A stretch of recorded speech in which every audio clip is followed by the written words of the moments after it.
요즘 식품업계에 보면 대체육, 다시 말해서 보다 더 고기에 가까운 가짜 고기를 만드는 그런 기술 개발 경쟁이 치열하게 전개가 되고 있습니다.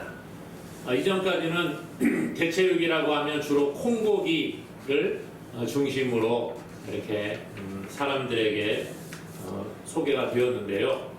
이제는 콩고기뿐만 아니라 버섯이라든지 곤약 또는 마카다미아와 같은 이런 재료를 가지고 이것을 활용해서 대체육을 만들고 있다는 것이죠.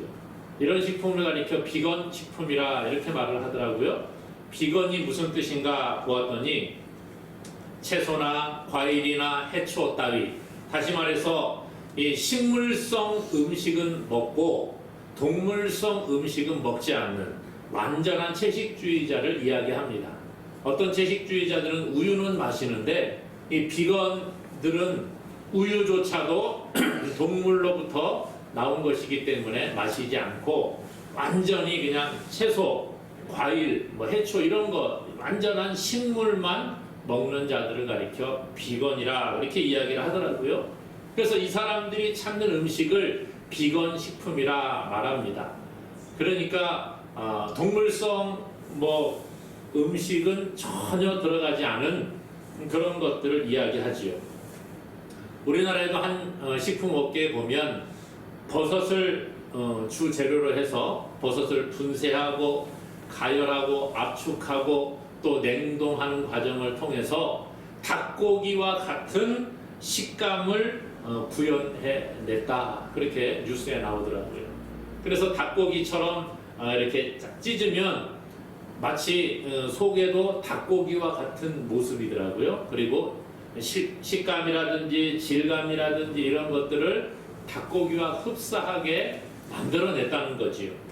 또 우리나라의 유명한 식품 업체 가운데 하나는 100% 식물성 만두를 개발했어요. 그래서 이게 그것을 식물성 만두다 이것을 알지 못하는 가운데 그냥 먹어보면 정말 이 고기 만두처럼 그렇게 만들었다는 거지요. 그래서 정말 이 냉동 고기 만두다 이렇게 이야기를 해도 믿을 정도로 아주 완벽하게 아주 흡사하게 동물성 그 만두와 비슷한 고기 만두처럼 그렇게 만들었다는 거예요. 식품뿐만이 아닙니다. 인공지능 AI 기술을 이용해서 기존의 사진이나 영상의 원본에다가 이것을 겹쳐서 가짜 사람을 만들어내지요. 딥페이크라 그렇게 이야기를 하는데 딥페이크 영상들을 만들어서 사람들을 속이는 것들을 보게 됩니다. 그래서 요즘에는 이 영상이 정말 진짜 사람이 나와서 만든 것인지 아니면 사람의 얼굴을 합성해서 만든 딥페이크 영상인지를 또 판별해내는 그런 기술을 개발하는 업체들이 등장을 했다는 거예요. 정말 가짜를 가지고 진짜로 바꿔놓는 이런 기술들이 계속 개발이 되고 있습니다. 그래서 이것이 진짜인지 이게 정말 가짜인지 착각하도록 사람들에게 만드는 거예요. 요즘 정치권에서는 가짜 뉴스 이야기들이 참 많이 나오지요. 이쪽 진영에서 무슨 얘기하면 그거 가짜 뉴스다. 또 이쪽 진영에서 이렇게 얘기하면 그것은 가짜 뉴스다. 그러면 또 뒤에서는 또 이 팩트를 체크한다. 진짜인지 가짜인지를 또 체크해봐야 된다. 그러고 팩트 체크의 뉴스들이 나오고 이런 시대가 지금의 시대인 것 같습니다. 많은 사람들이 이렇게 기술이 발전하면서 진짜와 가짜를 구별하지 못하고 속고 또 속이는 일들이 많아지고 있습니다. 정말 저도 요즘에 뉴스라든지 이런 영상이라든지 이런 걸 보면 저게 진짜일까? 저게 가짜는 아닌가? 이런 생각을 하면서 보는 것을 제 스스로 느끼게 됩니다. 신앙생활에 있어서도 그런 것 같아요. 우리가 신앙생활을 하면서도 그냥 단순하게 우리가 주일날 이렇게 나와서 예배를 드리고 말씀을 듣기만 한다면 목사님 전하신 말씀이 진짜일까? 우리가 이렇게 물론 건전한 교회에서는 일반적으로 목사님이 전하는 말씀을 우리가 다 믿지요. 그러나 요즘은 너무나도 시대가 악하다 보니까 성경의 가르침이 정말 제대로 된 가르침인지 아니면 잘못된 가르침인가를 우리는 끊임없이 질문해 볼 필요가 있다는 거예요.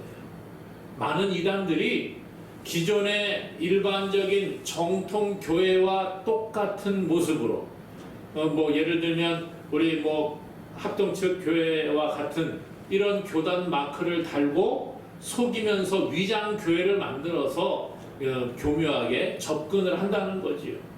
그래서 일반적인 말을 할 때에는 정통 교회와 똑같은 이야기를 하다가 좀 더 깊이 들어가게 되면 잘못된 거짓 메시지를 전하는 것들을 볼 수가 있습니다. 그러므로 우리는 끊임없이 말씀을 검증하는 자들이 되어야 합니다. 무엇으로 검증합니까? 하나님의 말씀인 성경을 가지고 그 말씀이 정말 그러한가 날마다 성경을 가지고 점검하는 우리 모습이 되어야 할 줄로 믿습니다. 그래서 사도행전 17장 11절에 보면 베레아 사람들이 간절한 마음으로 하나님의 말씀을 받은 다음에 이것이 그러한가 하여 날마다 성경을 상고하였다 이렇게 말해주고 있어요. 오늘 우리가 성경을 가지고 말씀을 검증하는 믿음의 사람들이 되어야 할 줄로 믿습니다. 오늘은 특별히 우리 총회가 정하고 있는 이단 경계주의로 지키고 있습니다. 우리가 이단 경계주의를 맞아서 우리의 믿음이 바른 믿음인가, 또 우리가 알고 있는 것이 정말 성경에 맞는 그러한 말씀인가를 점검해보고 이단에 속지 않고 바른 믿음에 거하는 저와 여러분 되기를 주님의 이름으로 간절히 소망합니다. 오늘 본문에는요, 갈라디아 성도들의 어리석음을 책망하면서 시작을 하고 있습니다. 1절에 보니까요, 어리석도다 갈라디아 사람들아, 예수 그리스도께서 십자가에 못 박히신 것이 너희 눈앞에 밝히 보이거늘 누가 너희를 꾀더냐, 이렇게 시작을 합니다. 어리석도다 갈라디아 사람들아, 갈라디아 사람들의 어리석음을 책망하며 말씀을 시작하고 있다는 거예요. 특별히 이 갈라디아서는 갈라디아 지역의 남부 지역을 이야기합니다. 안디옥, 이고니온, 루스드라, 더베 이런 지방에 복음을 전했습니다. 그리고 이 편지를 보내게 되는 거예요. 이 갈라디아 교회들은 바울이 1차 전도 여행 때에 가장 중요한 결실을 맺은 지역입니다. 온갖 박해와 어려움을 겪으면서 교회들이 세워졌어요.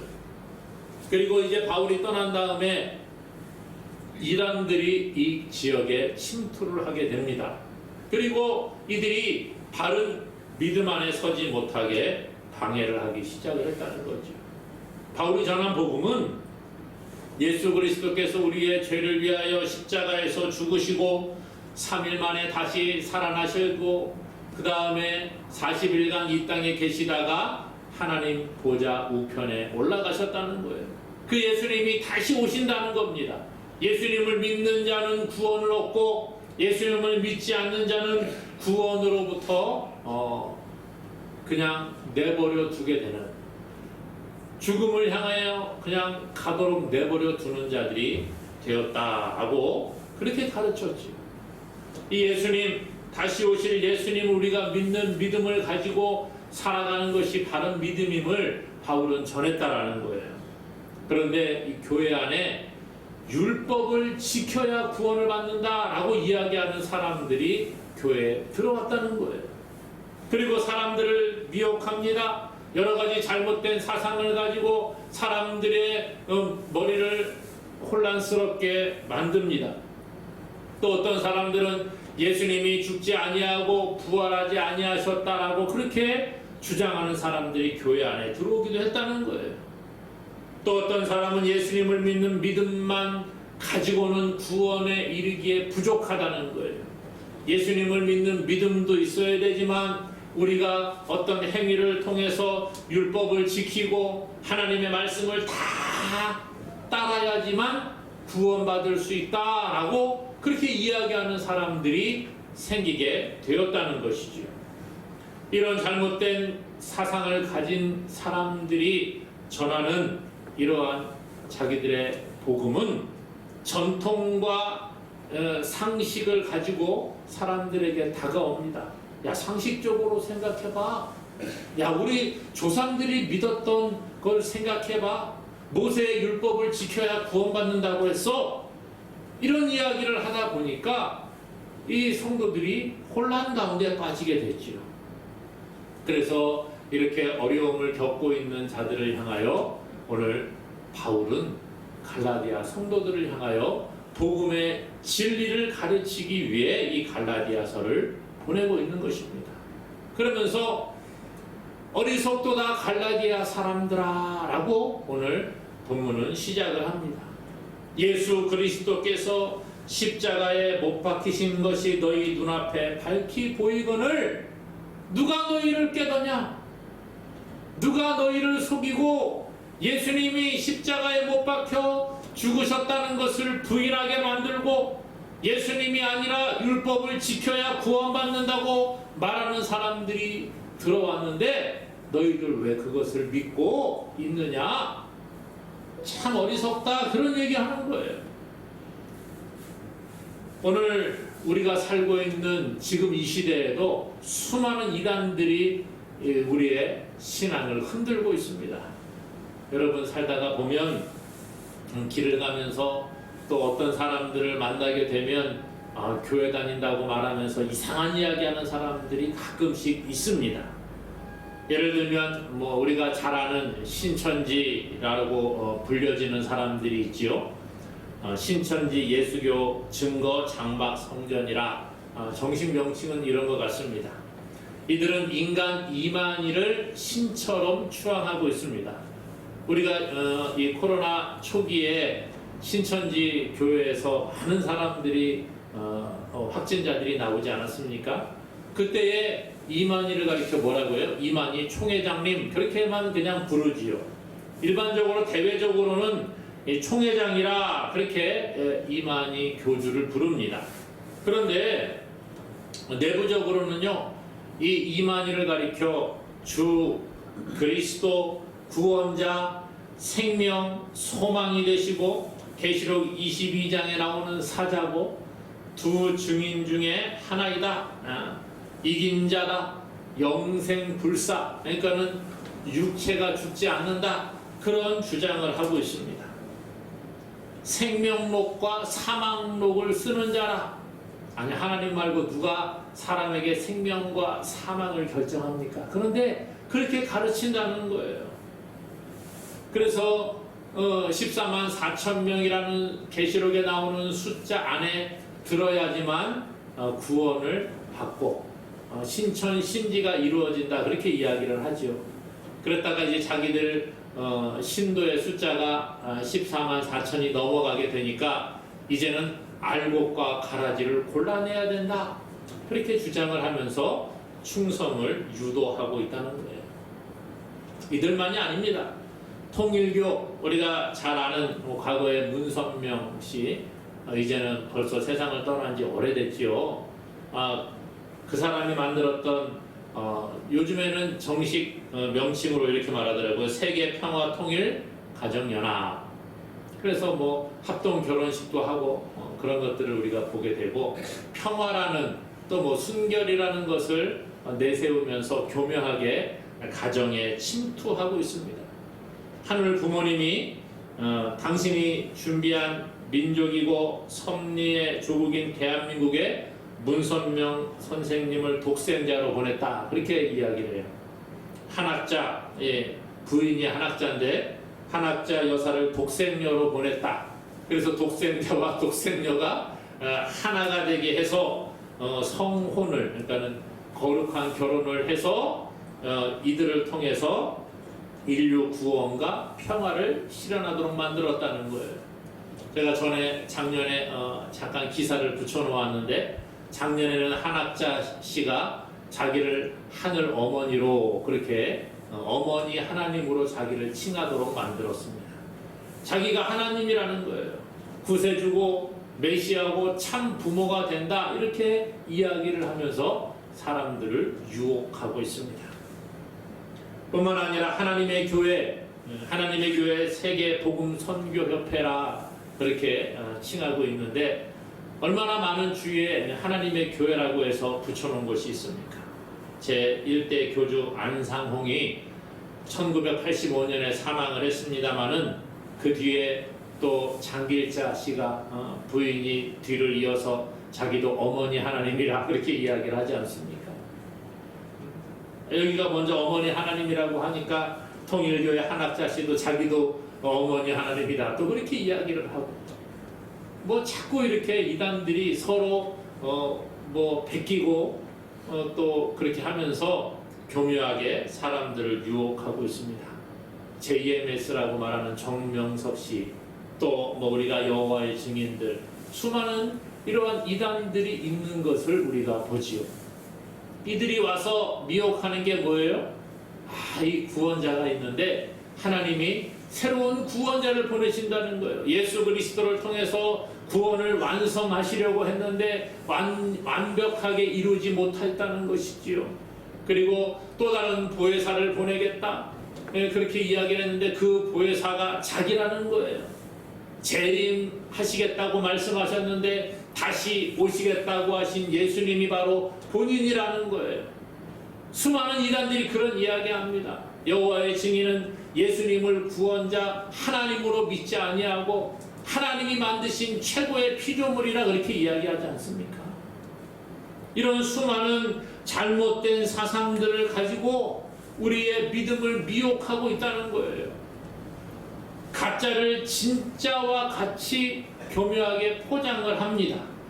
그러면서 이 이단들이 하는 공통적인 이야기가 뭡니까? 여러분들이 충성하고 헌금을 많이 하고 봉사를 많이 하고 사람들을 많이 데리고 와야지만 구원의 숫자에 들어간다는 거예요. 사람들에게 행위를 강조하면서 충성을 요구하고 돈을 가지고 올 것을 요구하고 있다는 것이지요. 이 갈라디아 교회에 들어온 이단들과 지금 한국 교회, 세계 교회에 판치고 있는 이단들의 행태는 너무나 다르지 않다는 것입니다. 똑같이 모두가 다 그 행위를 이야기하고 헌신을 이야기합니다. 그런 모습을 보면서 오늘 본문은 갈라디아 성도를 어리석다고 책망하고 있다는 거예요. 하나님의 말씀 성경에 기록된 복음의 진리를 벗어나서 자기의 힘으로 구원을 이루려고 하는 모습을 보면서 그들의 어리석음을 바울은 책망하고 있는 것입니다. 갈라디아 성도들이 성령을 받고 예수님을 믿고 성령을 받아 하나님의 백성 된 것, 성령을 받은 것은 믿음으로 된 것이지 행위를 통해서 된 것이 아니라는 거예요. 그러므로 믿음의 기초를 튼튼히 하라는 것입니다. 우리의 믿음의 기초가 반석이신 예수 그리스도가 되어야 한다는 거지요. 반석 위에 세운 집은 무너지지 않습니다. 그러나 모래 위에 세운 집은 무너지게 되어져 있습니다. 이것이 복음의 진리라는 거예요. 예수님은 반석이신 예수 그리스도의 복음 위에 우리의 믿음의 집을 세우라 말해주고 있습니다. 그러므로 사랑하는 여러분, 지금도 우리 주위에 판치고 있는 수많은 이단들이 있는데 오늘 우리가 복음의 진리에 굳게 섬으로 오직 예수 그리스도의 그 반석 위에 우리의 집을, 믿음의 집을 세워감으로 말미암아 믿음에 굳게 서는 저와 여러분 되기를 주님의 이름으로 간절히 축원합니다. 오늘 말씀은 우리에게 너희가 믿음이냐 행위냐 정확하게 알라고 말해주고 있습니다. 믿음이냐 행위냐. 믿음은 성령의 역사라고 본문은 이야기하는데 행위는 육체의 일이라 그렇게 말해주고 있습니다. 육체의 일은 저주 아래에 놓이게 됨을 말해줍니다. 오늘 바울은요, 본문을 통해서 성경 구약에 있는 말씀을 인용을 하면서 논증을 제시해 주고 있습니다. 왜 그렇습니까? 이 교회에 침투한 이단들이 무슨 이야기를 했어요? 너희들 모세의 율법을 지켜야 구원받을 수 있어. 모세의 율법을 지키지 않으면 하나님의 백성이 될 수 없어. 그렇게 이야기를 했어요. 그랬더니 오늘 본문에서 바울은 모세보다 훨씬 이전의 사람인 아브라함을 이제 예를 들어서 설명을 합니다. 유대교 율법주의자들이 모세의 율법을 지켜야 구원받는다 그랬더니 이 바울이 모세보다 훨씬 이전에 있었던 믿음의 조상인 아브라함을 불러오는 거예요. 그래서 아브라함이 하나님께 의롭다 인정함을 받은 때가 언제냐? 그때를 이야기하는 거지요. 아브라함이 하나님을 믿음에 하나님이 그를 의로 여기셨다. 그렇게 이야기하는 것을 성경을 가지고 증명하기 시작을 합니다. 창세기 15장에 보면요. 하나님께서 아브라함을 부르십니다. 아브라함아, 너 지금 자식이 없잖아. 자녀가 없잖아. 내가 너에게 아들을 줄게. 자녀를 줄게. 그렇게 이야기합니다. 언약을 주시지요. 그랬더니 이 아브라함이 하나님을 믿었다. 하나님의 말씀을 믿었다. 그렇게 이야기를 합니다. 창세기 15장 6절에 아브라함이 여호와를 믿으니 여호와께서 이를 그의 의로 여기시고 그렇게 말합니다. 그 말씀을 이제 가지고 오는 거예요. 그래서 오늘 우리가 읽은 6절에 보니까 이렇게 말합니다. 아브라함이 하나님을 믿음에 그것을 그에게 의로 정하셨다 함과 같으니라. 창세기 15장 6절에 있는 말씀을 가지고 와서 아브라함이 하나님을 믿으니까 하나님이 그를 의롭다고 인정해 주시고 의로 여기시고 그 의를 보고 구원 백성의 조상이 되겠다는 거예요. 아브라함이 하나님으로부터 의롭다 여김을 받았을 때는 모세 율법이 생기기 훨씬 이전이었어요. 아브라함이 하나님을 믿음에 이를 그의 의로 여기셨다 이 말을 할 때에는 하나님이 아브라함에게 너 할례를 행해야지 내 백성이야 이것을 말하기 전이었다는 거예요. 그런데 이 사람들은 뭐라고 이야기합니까? 교회 이단들이 침투해서 하는 말이 너희들 모세 율법 지켜야지 구원받아. 너희들 할례를 받지 않으면 구원받지 못해. 그렇게 말했다는 거예요. 그런데 바울은 말하기를 아브라함이 하나님께 의롭다 여김을 받았을 때에는 할례를 받기 이전이었다는 거예요. 하나님이 할례를 받아야 된다고 말하시기 이전에 이미 믿음으로 의롭다 여김을 받고 믿음으로 하나님의 백성이 되었음을 이야기해주고 있는 것입니다. 이러한 논증을 통해서 행위를 통해서 구원받는 게 아니라 하나님을 믿는 믿음이 구원을 받게 하는 것임을 이야기합니다. 그리고 그 믿음이 성령을 받게 하는 것임을 이야기해주고 있어요. 5절에는 그렇게 말합니다. 너희에게 성령을 주시고 너희 가운데서 능력을 행하시는 이의 일이 율법의 행위에서냐 혹은 듣고 믿음에서냐. 성령을 하나님이 주시는 것은 율법의 행위가 아니라 듣고 믿음으로 됐다는 거예요.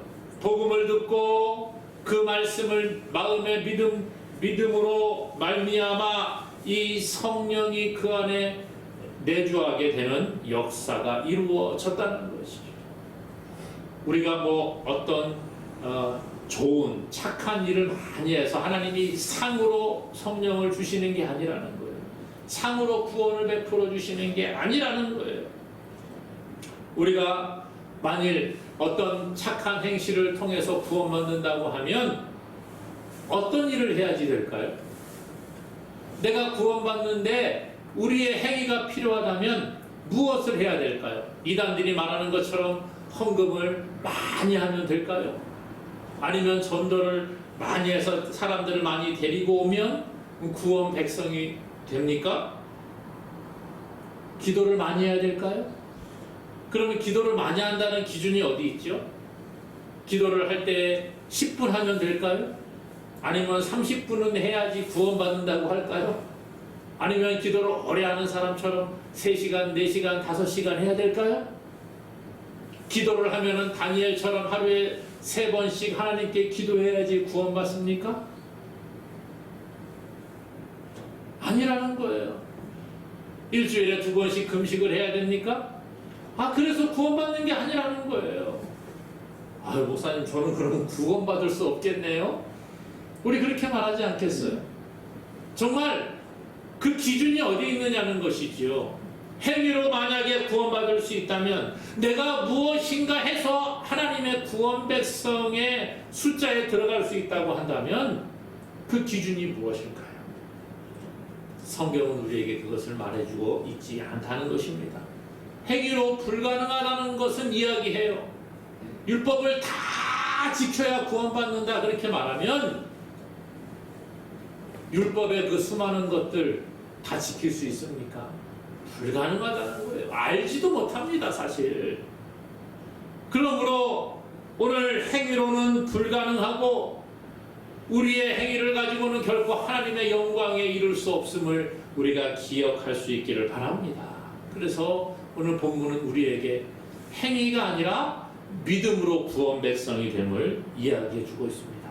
사랑하는 여러분, 오늘 우리도 예수님을 믿는 믿음이 우리를 구원하는 줄로 믿고 그 믿음 안에 굳건히 서는 자가 되기를 주님의 이름으로 간절히 축원합니다.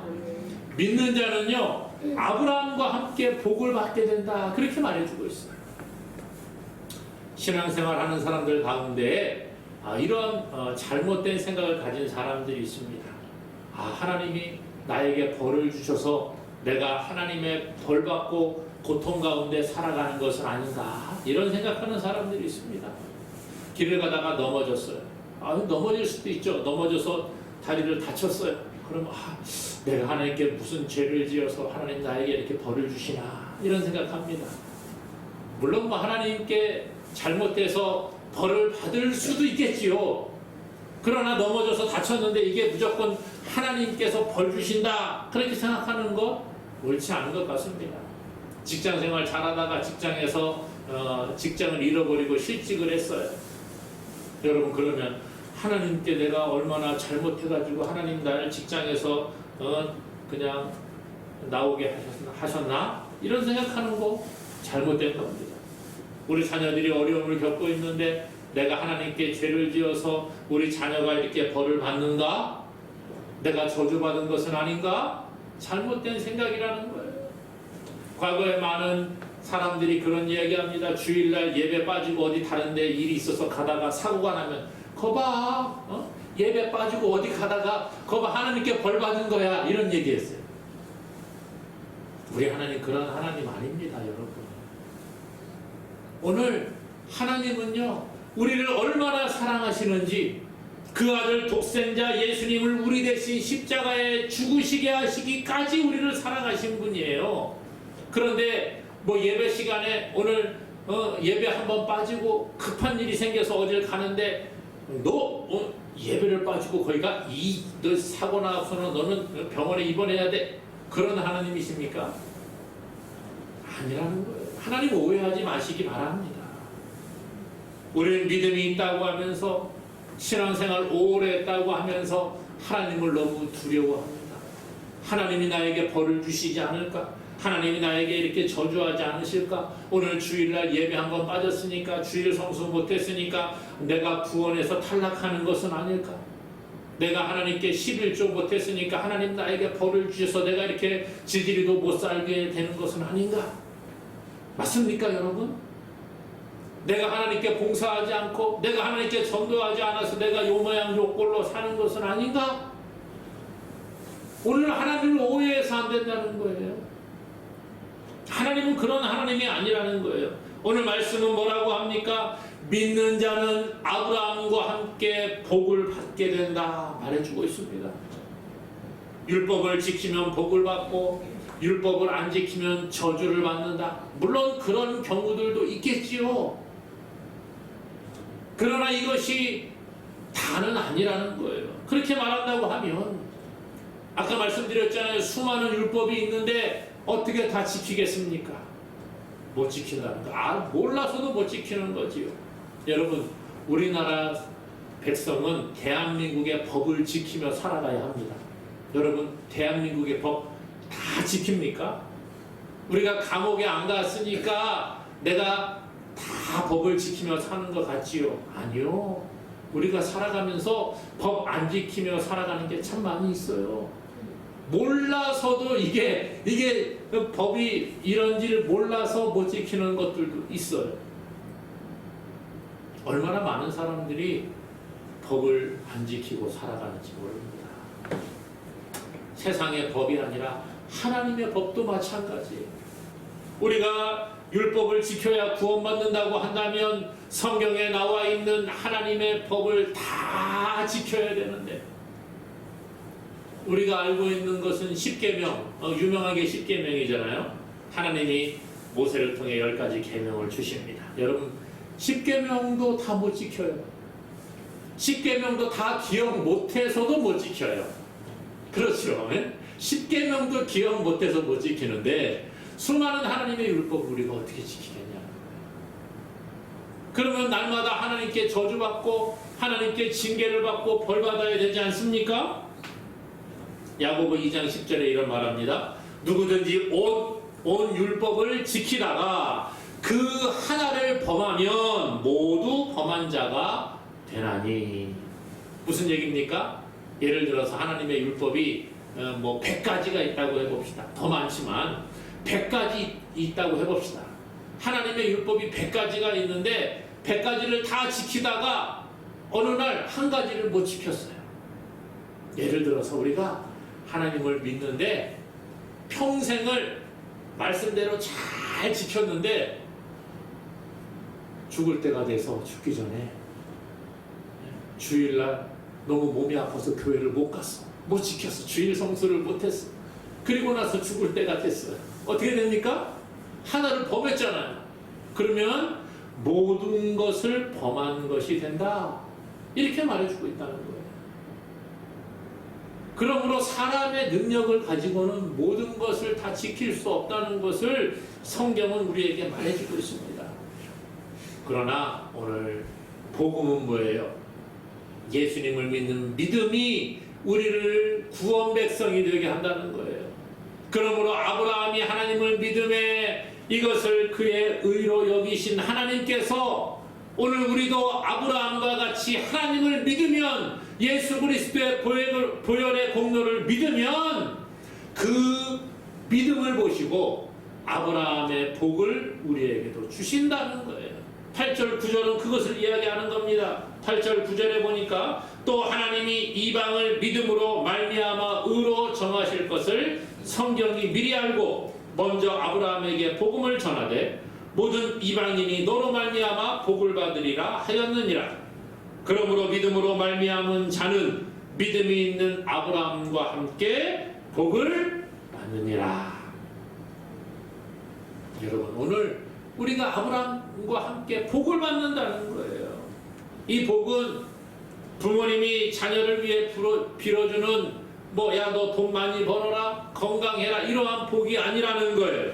하나님이 말씀하시는 이 복은 물질적인 복이 아니라 우리가 영원히 구원받는 그 영적인 복을 이야기하고 있는 것입니다. 눈에 보이는 것, 물질의 많고 적음이 전부가 아니라는 거예요. 이 땅의 삶은 잠깐이요, 그 후에는 하나님의 나라에서 영원히 살아가는 복을 우리가 받게 되는 것입니다. 누가복음 16장에 부자와 거지 나사로가 소개가 됩니다. 부자는 자색옷과 고운 베옷을 입고 날마다 호화로운 생활을 하면서 좋은 음식을 먹고 살아갑니다. 나사로는 거지인데 몸이 헐었습니다. 그리고 부자의 상에서 떨어지는 부스러기를 먹으려고 하는데 개들이 와서 그 헐은 데를 막 핥았다, 그렇게 이야기해요. 그리고 나사로가 죽었습니다. 하늘의 천사에 의해서 하늘로 올라가서 아브라함의 품에 안깁니다. 부자도 또 죽었습니다. 그런데 부자는 저 음부에서 비참하고 고통스러운 삶을 살게 되었다는 거예요. 땅에 살아갈 때는 부자는 복받은 사람이고 거지 나사로는 저주받은 인생이었습니다. 사람들이 그렇게 봤다는 거예요. 그러나 죽음 이후에는 부자는 저 음부에서 비참한 삶을 살아가고 거지 나사로는 죽어서 천사에 의해서 하늘로 들려 올라가서 아브라함의 품에서 영원한 복을 누리게 되었다는 거예요. 과연 누가 복받은 사람이고 누가 저주받은 사람입니까? 믿음의 사람은 예수 그리스도를 통해서 율법의 저주에서 구원받는다고 말해주고 있습니다. 그리고 하나님의 자녀로서 영생을 누리는 복을 받게 되는 것이에요. 그러므로 사랑하는 여러분, 우리의 행위를 통해서 내 힘으로 무언가를 하고 구원받으려는 어리석은 생각을 버릴 수 있기 바랍니다. 내 힘으로는 우리의 행위를 가지고는 결코 구원받을 수 없음을 믿고 오직 예수 그리스도를 믿는 믿음 안에서 아브라함과 함께 복을 받아 누리는 저와 여러분 되기를 주님의 이름으로 간절히 축원합니다.